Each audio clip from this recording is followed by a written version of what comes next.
Hi, Lee. Welcome to our show. Hello, Savannah. How in the heck are you? Feeling great. It's a very sleepy day. It is a sleepy day here in Nashville. A little kind of It's cloudy gray. and gray, a little rain. Dreary. Yes. A perfect day for a nap, someone say. Perfect day for a nap, yes. Lee, we were just talking earlier about how you take naps Yes. basically every day. It's true. Yeah, or most days. I try to most days, yes. My Aura ring, do you know what this is? I've heard of them, yes. It talks about your steps and blah, blah, blah. It also takes stock of your naps. Oh, really? It told me that last year, in total, I took 2 naps. That is just not enough, Savannah. I feel like I need to be discipled into napping. Well, I'm a strong advocate of it. Do you not get at all drowsy afterwards, or do you just wake up feeling ready to go? You have to know when to get up. Yeah. I mean, my max is 34 minutes. 34. 34. Oh, this is a science. Yeah. How did you determine that? I just experimented. Okay. But I started paying attention that if I go longer than 34, then I wake up groggy. And you're setting your alarm? Yeah. Mm-hmm. And typically during the work week, I'm more 18 to 24 minutes. Mm-hmm. Today I did do 30, I think.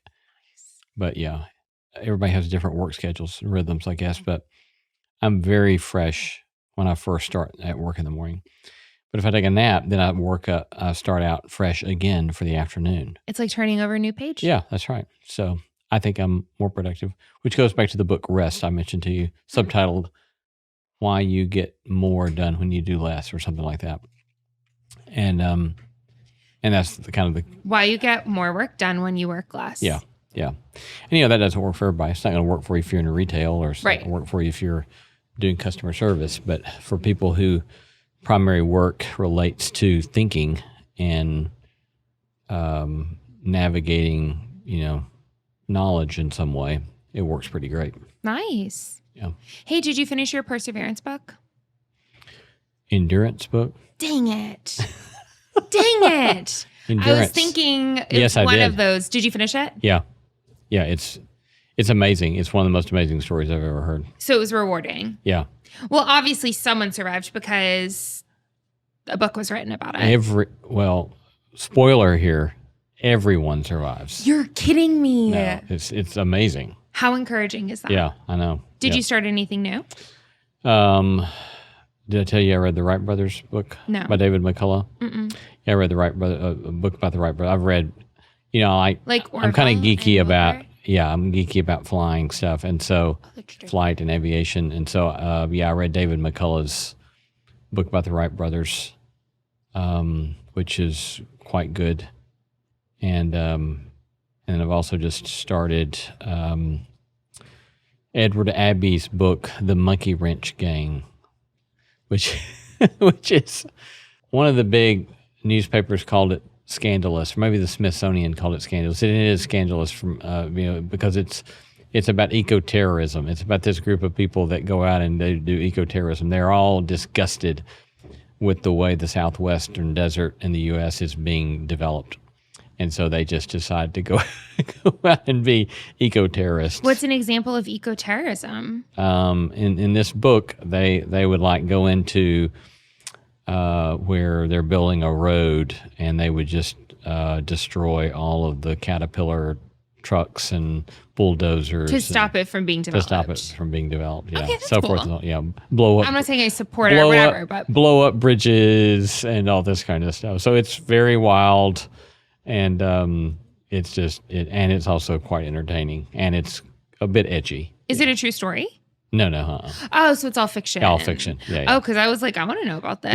Yeah. Who are these people? Yeah, Edward Abbey was a great lover of the U.S. southwestern deserts. This is my third or fourth book of his to read. Okay, because I recognize that name. Was he the one that did the thing? He was the last one who was able to go to the certain spots in the national park that are now sequestered yes. off. You're thinking about maybe Desert Solitaire. Yeah, because you talked about that. Where he himself, that book was nonfiction, and that was when he himself spent a couple of summers being a ranger. That's it. And they took a trip down one of the rivers before it was flooded. Nice. By, I guess, became Lake Powell. I don't remember the name of the dam. Glen Canyon Dam, maybe. Do you think we're going to have to bleep that dam out? You know what the fish said when it ran up against a wall? What? Damn. We need to try to find as many possible ways we can use swear words in a non-swearing That was not a swear word. context. That didn't have an N on the end.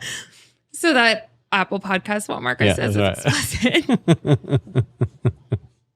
What have you been reading or doing? Lee, so I finished Frozen River, which I talked to you about last time, about that midwife in the 1800s in Maine who helped stop a murder. And I started reading There. Now, There. It was like a Pulitzer finalist by a guy named Tommy Orange. And it is a fiction based on urban Native Americans in Oakland, California. And it's a story about 12 different Native Americans all going to a powwow. And it's like you learn all about their stories and why they're going to this event. And it's really, really interesting. Because I'm kind of on this like indigenous kick with learning more about indigenous people in like First Nations in Canada and then Native American in the United States. And so a friend of mine sent it to me as a recommendation. It's been really good. Very nice. Yeah. Yeah, good. I want to read one review. Okay. And then we're going to get started. And you will understand why I'm only reading one. Because of his review. So this is Brandon Miller. He said, love the show, grateful for pacing today. Then he says, sometimes it drags a bit when there's too many reviews read at the beginning. Wouldn't it be ironic if you read this review at the beginning of the next episode? I guess it would be ironic. Brandon. Thank you, Brandon. That totally makes sense. It makes a lot of sense, Brandon. Yeah. I think in my mind, I was going to go, okay, let's start the show. Oh, I guess we could. We totally could. Go ahead. Well, in my mind, the reading of the reviews to me is a way of saying, like, we're paying attention, we're listening, we want to hear what you're saying, and we want this to feel like a two-way street. Yeah. But I do get how sometimes you just don't care about the reviews and you want to get to the subject. Yeah. Do you care? I don't have strong feelings about it. So maybe we will just stick with one review at the beginning. Or maybe we won't read any at all. Sometimes, maybe not. Brandon, just for you, anytime we skip one, we're just going to say in honor of Brandon, let's start the show. That's all we're going to do, yeah. On that note, let's start the show.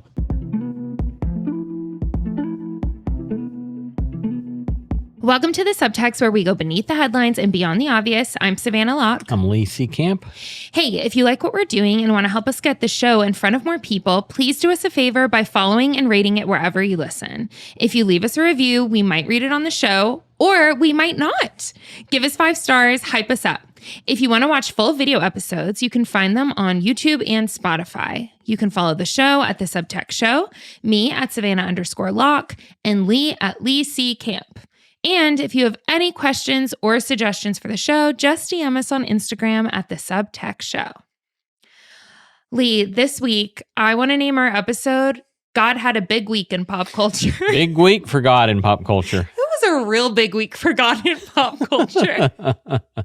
Things kept on popping up. Maybe we should say it was a big week for God in scare quotes in pop culture. I like that. Yeah. A big week for God in pop culture. Yes. Yeah, because it was just kind of everywhere for some reason. And I kind of collected them all. And now we're going to talk through some of them. Yes. Good. And the first one is going to be a huge surprise. There's no way that this would have ever come across your algorithm. And I'm guessing that this is the first intro you've ever had to this artist, correct? Yes.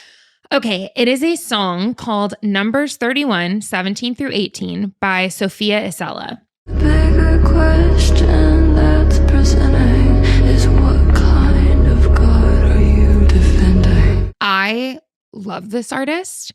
She has a song called Everybody Supports Women. And the lyrics are, everybody supports women until a woman is doing better than you. Everybody tells you to love yourself until you actually do. Like, she has this, like, I don't know, Gen Z rage to her that I love. And she's only like 20 or 21. She could have been a little pop princess, but instead she's just raging. And I'm thrilled for her. So I need you to know that I love this artist. Got it. And recently she released this song named after a Bible verse, Numbers 31. And she introduced it at a live show and said that she read Numbers 31, 17 through 18, and two of her Christian friends who were guys responded by brushing it off and saying, well, it's all just a matter of context. And so I'll read the verse out loud so that we know what we're talking about. And what pulled up is the King James Version, so it should feel like home to you, Lee. Now, therefore, kill every male among the little ones, and kill every woman that hath known man by lying with him. But all the women, children that have not known a man by lying with him, keep alive for yourselves. So it's one of these very troublesome passages in the Old Testament that for her did bother her when it comes to Christianity or the Bible, and that her friends just brushed off by saying it all makes sense in context.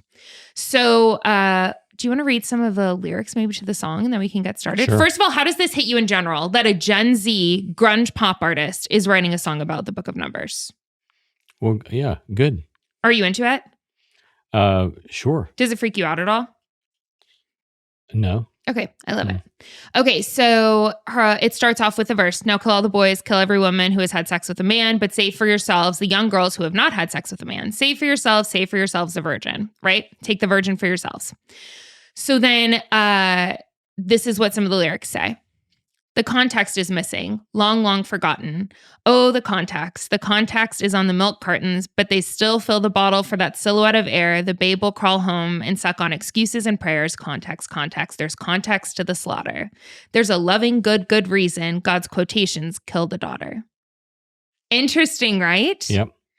And it just got me thinking about how we read the Bible in different ways.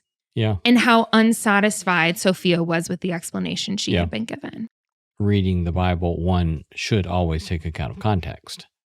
But one can say, what I hear her saying is you're saying context in a way that somehow is wanting to take away the horror of this. Mm-hmm.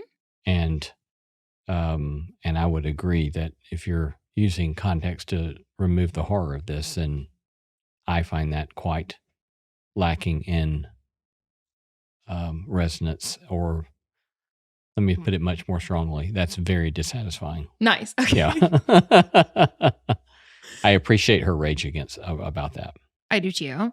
Talk to me about your own journey with this, because you grew up very religious. And were there ever times for you growing up that you read parts of the Bible that you were just told, get over it, it's in the Bible, or it's not as bad when you consider the context? Or have you always just been a critical thinker, Lee? Well, definitely. I remember stories of where the preacher would depict God as arbitrary and capricious, and that might yield itself in terms of violence. And the attitude was, he's God, he can do whatever he wants to do. With my use of he there being intentional for that context. Mm-hmm. Mm-hmm. And so, that was not a rare kind of occurrence in my childhood. And how did you develop a different strategy, or have you? For reading or understanding difficult passages in the Bible? First of all, I would say that we just have to always be aware of the fact that we're always interpreting the Bible, as I think we've talked about before. And then the question becomes, is one's interpretation a better one or a worse one? And there are a variety of ways. There's no one single way to interpret the Bible or biblical text. For one, it's a lot of different genres included in the Bible. But I think that in my mind, all it takes is a little bit of honesty and a little bit of actually reading the Bible to realize you have to interpret it, and you do have to take into account context, but that doesn't have to be a taking into account of context that somehow is trying to make everything okay. I think maybe one way to summarize what I hear Sophia objecting to is a sort of defensiveness on the behalf of God, put in scare quotes, or on behalf of the Bible, and where a lot of people just can't hear any kind of critique of these texts. And in my mind, what you're doing by being defensive in that way is you're hurting serious engagement, and you're hurting public witness, constructive theological public witness by being defensive. Let people grapple with the texts and see what they're saying. Have you ever heard of Phyllis Tribble? She's a feminist scholar who died a number of years ago, and she had this book called Texts of Terror. I've read more about her book than I've read her book. But she and this is not one of the 4 texts of terror that she does, but she looks at these horrific episodes of the treatment of women. Because she did one on Tamar. Right. Yeah, That's right. do. Yeah. Yep. And so she looks at this, and basically her kind of approach, as I understand it, is she's basically saying, stop trying to clean this stuff up. Yeah. It's just horrible. Yeah. And you need to sit with how horrible this is. Yeah. And if you're not willing to sit with how horrible it is, then you're doing your own violence to the text, and let the text discomfort you. And otherwise, you're not taking the text seriously. And so I find that kind of approach, assuming that is in fact what she's doing, I find that kind of approach very helpful. Assuming that's what Phyllis is doing, or Sophia? Both. I guess they are kind of doing the same approach, aren't they? Right. Yeah. Little does Sophia know. Yeah. That she comes from a line of feminist theologians. Or maybe she does. I don't know. Yeah. Maybe she does. Yeah. Yes. Yeah, that's really good. I think that we do a lot of harm, or at least I've seen a lot of harm done by people who are wanting to defend the Bible more than human dignity, or sometimes even Jesus, it seems. Yeah. It's like I couldn't really even see Jesus saying that about going and taking women for yourselves and killing every man or whatever, to be able to sit in the tension of the Bible rather than try to defend a perfect Bible. Yeah. Well, I mean, one of the things interesting about the context, is the language there, is that you can't understand those. You cannot understand, put that in scare quotes, those 2 verses if you don't pay attention to the context, because it's this ongoing antipathy between Midian, the country of Midian, and the Israelites, and some perceived wrongs that have done against Israel by the people of Midian. And so there's this ongoing struggle, right? And this is part of the horrific end of that war. But even understanding that context doesn't take away, in my mind, again, to repeat myself, the horror of it. Totally. It's like, this is horrible. Yes. And so I don't know, that kind of approach of where you're trying to take away the horror, also, whether this is quite fair, I don't know, but there's this strong strand in some Christian circles of anti-intellectualism, and it's like if you try to be too smart in the way you read the Bible, then you're somehow untrustworthy. And obviously, as someone who's been in academics all my life, that ticks me off. Right? It's like, no, the whole healthy parts of the Christian tradition have always said, we should use our whole self to grapple with what it means to follow this faith. You've got in the Middle Ages Anselm, who would speak about faith seeking understanding. You begin with faith, but then what you're trying to do is to say, okay, let's try to make sense of this, and you have to engage your rationality and logic and the hard work of study and serious questions, and let people ask their serious questions and not be so afraid of them and defensive of them, and say, that's a great question, and now let's grapple with it. And sometimes not even to know how you're going to maybe you don't come up with a satisfactory answer for all of the good questions. And so, those are some of the things that bubble up. But I think there are certainly better answers than maybe others. For sure. Yes. And by better, I guess my framework for better there would be more Christ-like answers. So some answers are worse than others, for sure. Some answers, thank you for, oh my God. Once again, you are the bumpers and I am the bowling ball. It's like, I'll say something and you just make it better, thank God. I hope that you stay around for a long time. I'm needing this. But it reminds me of a couple of things that have helped me, at least with some of these troubling passages where God seems to ordain legitimate, horrendous genocides and violence and rapes and whatever. First of all, crucifixion of the warrior God. destroys it by Greg Boyd. It's a zillion pages. So the shorter version of the book is called Cross Vision, but I read the full thing in school because he was my professor and he made us. And in that, he goes through every like basically violent passage in the Hebrew Bible or the Old Testament and offers like different ways of thinking about it. Like, did God actually say that, or was that what they thought God was doing, or blah, blah, blah. So that's one recommendation I would have. And his hermeneutic is called a cruciform hermeneutic, where he's like, anything that doesn't look like Jesus, specifically Jesus on the cross, is not the full image of God. So that would be his idea. And then the second thing I think of a lot is with Pete Enns, who I used to work with. He has this great line that God lets God's children tell the story. And I think about that a lot when I think about not just with the Bible, but also with just people and how we share about what God's doing in our lives. God lets us tell that story.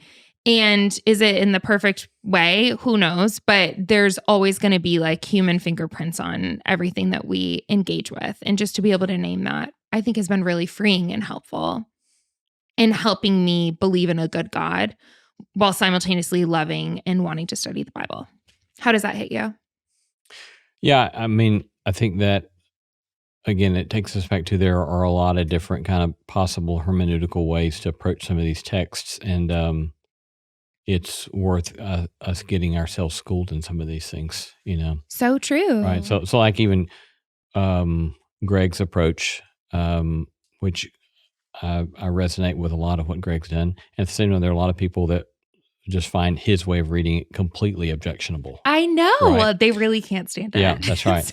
But and you know, we haven't even mentioned, you know, if you go back to the so-called, we're getting really geeky now, but you go back to the JEDP source hypothesis for the Pentateuch. And for those who are unaware of this stuff, you know, this is like 101 biblical criticism in seminary years, where there are a lot of the scholarship argues, hypothesizes that there were these 4 different textual strands that then were woven into what we call the Pentateuch, the first 5 books of the Bible.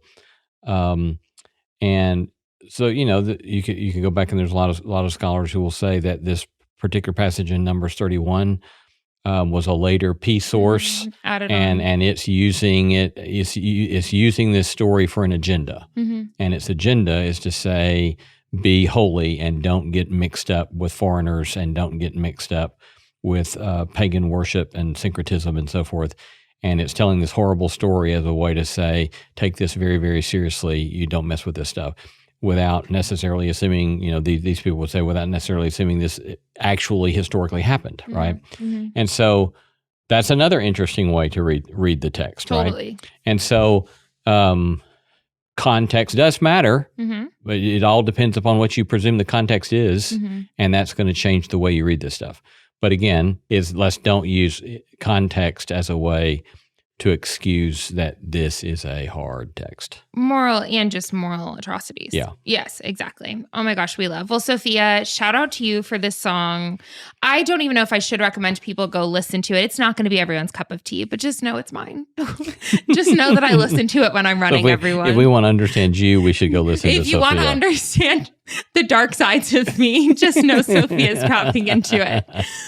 Oh, Lee, that reminds me, how funny is it that you texted me last week with like a very sincere birthday text, and I was watching T-Pain at Bridgestone Arena, reading your text message while like 20,000 people were singing T-Pain together. And I just thought, Lee is at home in his living room, probably reading a book, being so at peace, and I'm sitting here with like all of these crazy people. And you were experiencing collective effervescence at Bridgestone. Genuinely, I texted friends and I said I was levitating during T-Pain. Yeah. I was there because the Killers were playing after him. It was for a festival celebrating the First Amendment. But T-Pain, it's the only reason why T-Pain and Killers would ever be on the same lineup. But it was hilarious. And that's what that reminds me of. Okay, Lee, let's move on to another reason God had a big week in pop culture. Paula White-Cain, who is one of Trump's spiritual advisors, compared Trump to Jesus, I think, over Easter weekend. Yes, it was. And I thought this is a big God moment in pop culture. So this is, I want to read a quote out. I want to know how this hits you. And I know you have some other things you want to add to this bucket. Paula White looked at Trump and said, Jesus taught so many lessons through his death, burial, and resurrection. He showed us great leadership. Great transformation requires great sacrifice. And Mr. President, no one has paid the price like you have paid the price. It almost cost you your life. You were betrayed and arrested and falsely accused. It's a familiar pattern that our Lord and Savior showed us. And here's where this hits me. First of all, in 1 million directions. But I was just curious, have there ever been any Christ comparisons that have gone well for us? Like, what hit me was like, I disagree with this Christ comparison, but then I thought, am I being biased? And would I agree with another Christ comparison? Well, is it ever good to compare someone to Jesus in this way? I think that it was deeply troubling. Just yesterday, when we were recording this, just yesterday, there was a Mr. Trump himself posted apparently AI generated rendition of himself healing somebody as the here he is as the Christ figure. He was in a white robe with a red sash like Jesus. Yeah, right. And so I find that kind of stuff blasphemous. Mm-hmm. And so I don't know that saying I don't need to say much more than that other than I find it blasphemous and I find it horribly problematic. So yeah, talk to me about why is it blasphemous? Why is it a big deal? Blaspheme, to speak irreverently about God or sacred things. Mm. And I think that to compare the political shenanigans of someone who clearly is deeply troubled by self-centered pursuits of power and to compare that person to Jesus, that seems to be a textbook definition of blasphemy. Why do you think that it works? Well, I mean, one of the things that's interesting about apparently, I don't know, I didn't see any outrage about Paula White's comparison, mm-hmm. but there was a lot of outrage about the AI image, even from people like the Daily Wire. Mm-hmm. Writers on the Daily Wire were calling it outrageous blasphemy. Mm-hmm. And so maybe it didn't work. Maybe it finally got to the point of where it didn't work, where some people were like, okay, oh my, mm-hmm. we can't abide this anymore. Mm-hmm. I don't know in my mind why it took quite so long, because there was all sorts of this kind of stuff happening all along. But I think that one of the, I don't know, there's always been this sort of naivete about if public leaders, in a context in which the perceived secularism squashes any sort of conversation about faith in the public square, some people then go to on the other side, celebrate any use of God talk or quotations of scripture or allusions to the biblical narrative as therefore good. Mm-hmm.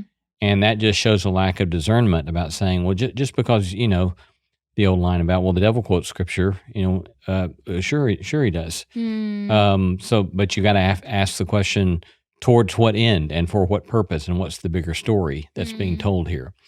And pulling little snippets out of the Bible doesn't do anybody any good. It's what's the larger story. And that's why a comparison to someone who is being supposedly persecuted, or even someone who had an attempt made on their life, and therefore to make a comparison to Jesus, just doesn't work, because you have to put it in light of the whole narrative of Scripture. And in the whole narrative, there's not a comparison. It's contrast after contrast after contrast after contrast. Okay, yeah. And so, but I think when people lose sight of the fact that you have to have the whole story, and maybe they're not equipped to do the whole story, and they just want to pull out, cherry pick little ideas and say, well, that looks like so-and-so, then they think, well, okay, he's our guy, and so we celebrate this. It feels better than nothing, maybe. Yeah. Like I can kind of see the connection. We're going to run with it. Yeah. Okay, question. This is out of left field, but I want to know. I am not saying this in a defense of blasphemy, okay? But I'm wondering, what's the big deal with blasphemy? Well, the opposite of blasphemy would be proper reverence. Mm-hmm. And it seems to me that a lack of proper reverence for what should be revered, it's kind of like, imagine a child with a loving parent who's been a great parent and has sacrificed, loved, given life to, and loved, and then the kid just kind of spits in their face. Mm-hmm. I mean, there's something about that that's morally repugnant, I think. Mm-hmm. And I think that's what blasphemy is.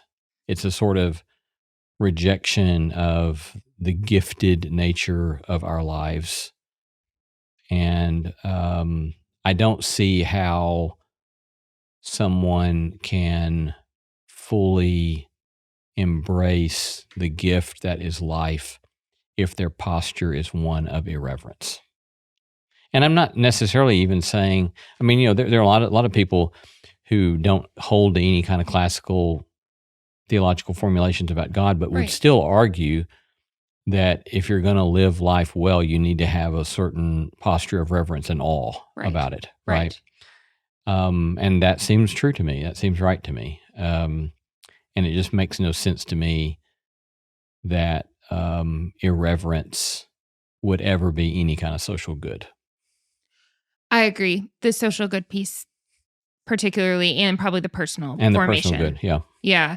It brought up for me when we went to the Natural History Museum in New York last year, which was extremely impactful to me. I got on like a very big dinosaur thing after that. But I came back and I was like, where did we come from? I was like, I need to know all this. Anyways, we were at the Natural History Museum and we were looking at this installation of recreated Neanderthals. And there are all of these insane facts near it. And I'm sitting there in awe as an adult, thinking how amazing our own history is, how amazing the earth is. I'm looking around seeing geodes from however many gazillion years ago with these beautiful like diamonds inside. It's just jewels and it's stunning. And a second grade classroom walked by and there were these two boys that looked at the Neanderthal exhibit where the woman was not wearing clothes and just like pointed and laughed and were like, that's so silly. And of course, it's not like irreverence in the same way an adult would be. But I remember thinking, oh, you're totally missing it. Like you're missing like the amazing part of all of this because you don't get that what this is pointing to is like how unbelievably complicated our world is and beautiful and how you shouldn't be here, but you are. And I think for me, when I think about what you're saying, it's like, oh yeah, to be irreverent, once again, a second grader is also just tiny and their brains are so small and they don't know any better yet.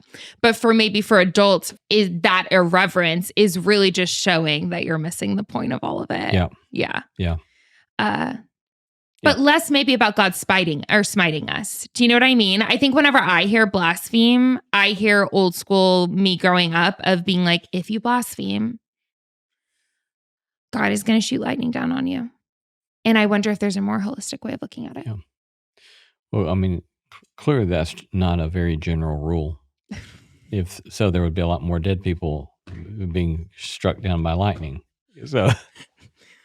Maybe the lightning machine's off or something. I don't know. But yes, that's actually so true. Anyways, any more on this or should we go to the next? Let's go to the next one. Great. God, great job having a good week in pop culture. On to the next. Lee, do you know who Perez Hilton is? I know that Hilton family. Okay. And there Paris Hilton. There's Perez Hilton, right? Oh my God. I wouldn't even have thought that you would have connected those two. Okay, yeah. Are they supposed to be connected? They're not. They're not. But you do know Paris. Yes. I don't know her, but yes, I know of her. Okay, so Paris and Perez, not related, Not but related. great job with your brain making Yeah, that how about connection that? because Yeah. they should be. Yeah. But no, this guy Okay. is called Perez Hilton. Okay. And he calls himself, I actually think, the first influencer that ever existed. But he started a gossip column like decades ago. Okay. And has kind of been a celebrity gossip columnist for forever. Very well known, very famous. He almost died last month after this crazy sepsis journey, health battle. And when he was on his deathbed, he said that God healed him and saved his life. And then as Perez is now on his recovery journey, because now he's not going to die of sepsis anymore, he has started reading through the Bible. And he created this video and released it last week. And the title is, "This may be controversial, but the Bible and God, and then it's him talking about it." And I wanted to read a quote. He said, "I don't believe everything the Bible says. The Bible was not written by God. The Bible was written by man. Man is fallible. God is infallible. Men and women make mistakes. God does not make mistakes." And then he said, "The Bible talks a lot about men and women, and if you're a Bible purist, you think women should be subservient to their husbands. I do not believe that. I believe a marriage should be a partnership between two equals." So I thought this was really fascinating for someone who has never read the Bible before, is very new on this journey, for this to be one of his first takeaways. Yeah. Talk me through it.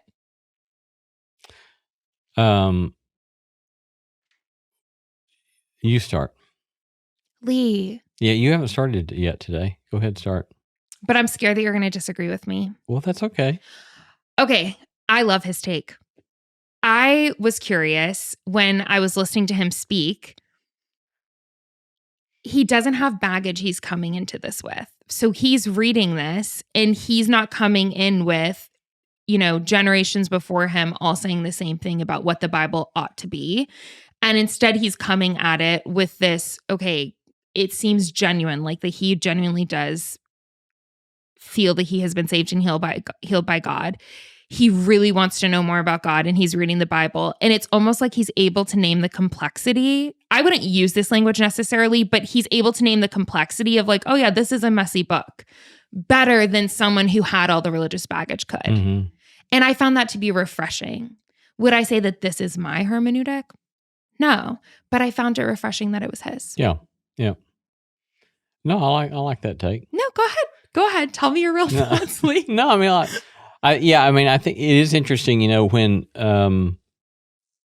you talk about the baggage, right? So I start scanning across. Okay, you've got the fundamentalist inerrancy take. You have a slightly just to the left of that, the evangelical infallibility take, and then you move on into Protestant mainstream, which or somebody like Rudolf Bultmann, who's going to say that the Bible is an account of humans talking about their encounter with God. Mm-hmm. And so, it's like we do have all these kind of preset categories, and it is kind of refreshing to, whether you like where he comes out with some stuff or not, somebody to be very non-laden with all of that stuff and just to say, yeah, this is kind of the way I see it. So, this is how he's seeing it in the beginning of his journey. Yeah.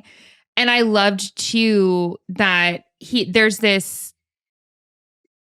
unburdened when he's reading the Bible. Yeah. Like he's just curious. Yeah. And there's something refreshing about that too. Right. Yeah. Yes. Someone underneath the video, so he had a lot of comments that were supportive. Someone underneath the video said, "Perez, you can't cherry pick the Bible. You can either take it as it is or don't." And even that with like cherry pick, I'm like, Perez has probably not heard that as it relates to the Bible. Yeah. But we do because that's how we speak and that's our language. But for him, he's coming in as an alien to this. Yeah. I thought that was really interesting. Yeah. I mean, that sort of response to him strikes me as maybe cherry picking in the sense that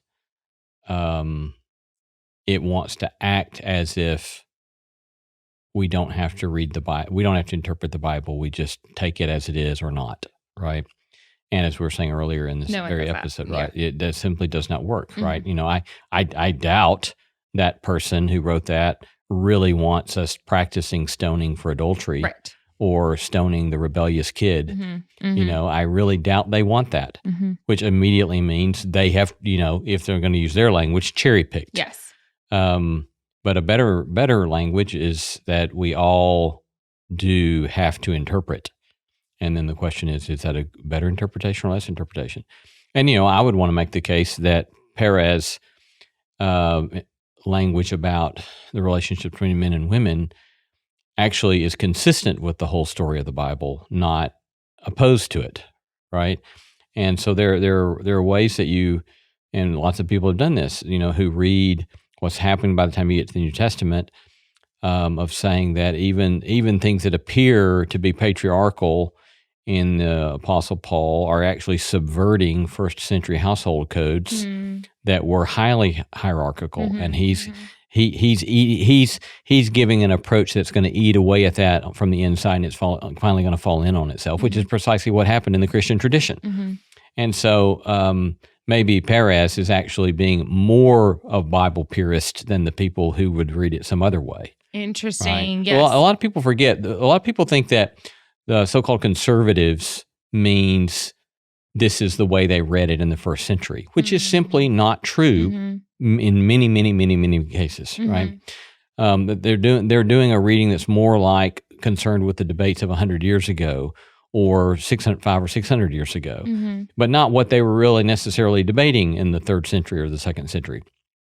And so maybe Perez is a little more Bible purist than Perez thinks Perez is. I know, and he hasn't even gotten through the whole thing yet. And he hasn't even gotten through the whole thing yet. Literally, he's maybe still in the by OT. the time he gets to the end, he will say, I am a Bible purist and I stand by what I said. And Imagine. Yeah. Well, if he was a Bible purist, he'd probably stop running a gossip column.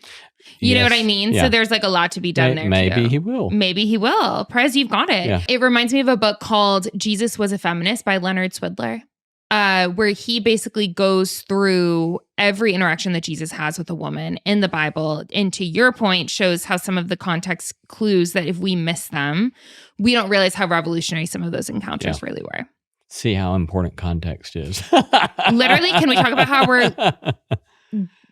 it's a full circle moment? Yes. Between Sofia and Perez. Yes. Yeah. Anything more on Perez, or do you want to move on to the last one? Let's move on to the last one. Okay, this is such a pure ending for God this week in pop culture.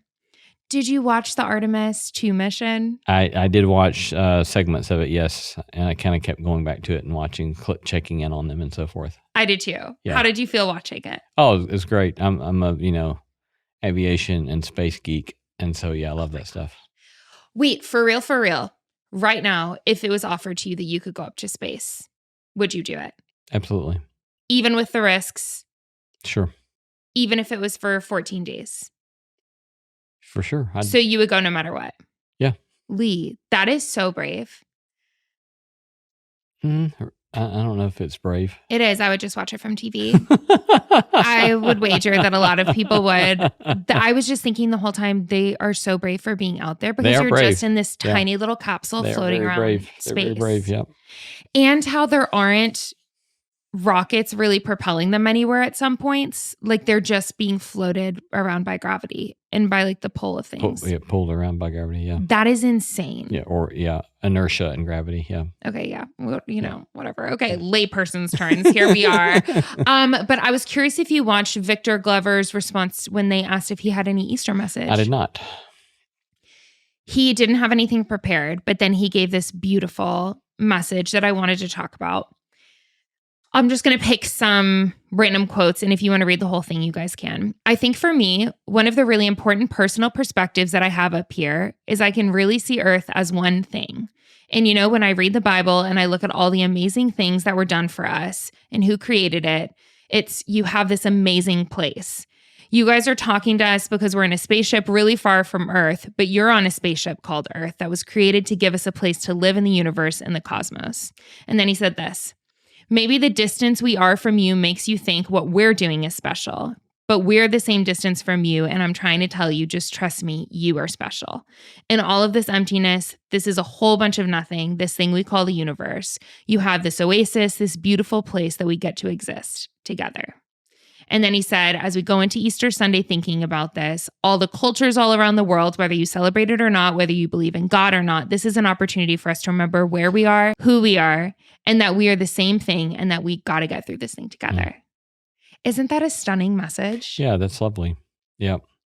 I mean, it's certainly beautifully consistent with the whole notion of a resurrected, crucified and resurrected Christ breaking down bounds of hostility between us all. Yeah. And it's very, very lovely. That is a good take, about the hostility piece. Yeah. That we have to get through this together. Yeah. And the resurrection piece of that too is really stunning, that God is working to redeem the whole entire universe, not just like our personal sin or something. I also thought theologically it was interesting that I think that a common cultural message is that for me to be important, I have to make myself bigger. My influence has to grow. I have to get more followers. I have to sell more books. The podcast has to do better, blah, blah, blah. And that's when we become important. And I thought it was a really great theological statement that he was like, you're on this tiny dot and you are a tiny dot on the tiny dot and you are so special. Yeah. And it's almost like the inverse of what we would think would make us special is what makes us. Yeah. Yeah. Yeah, that's a very nice interpretation. Did you remember that there was a very similar occasion in 1968? Oh my gosh, you sent me this video. So the first time, I think it was the first time, Apollo 8, the first time humankind had gone around the moon. So the same kind of route that the Artemis mission took, though the Artemis mission went out further. But as they were, I think if I remember the story correctly, as they were coming back around into lunar sunrise on Christmas Eve of 1968, the three astronauts in the capsule read Genesis 1. We are now approaching lunar sunrise, and for all the people back on Earth, the crew of Apollo 8 has a message that we would like to send to you. In the beginning, God created the heaven and the earth. But it was with a similar sort of interpretation, if I remember correctly, of saying, that was a horribly distressing year, assassinations, and all sorts of uproar and turmoil in the United States. And they were saying, look, we're all in this together, and all these divisions that we have, and let's remember where we come from. And so it was a beautiful moment as well. I didn't think about how timely this mission has felt. Yeah. And all of these chaotic times and all of the stuff that's happening, to have someone be able to get perspective on us is really healing and important. Yeah. Oh, and it's happened again. Yeah. And hopefully it will happen more. Yeah. I'm really excited. Yes. Well, God, great job having such a great week in pop culture. And Lee, great job assessing it. Yeah, thank you, Savannah. Good to be with you.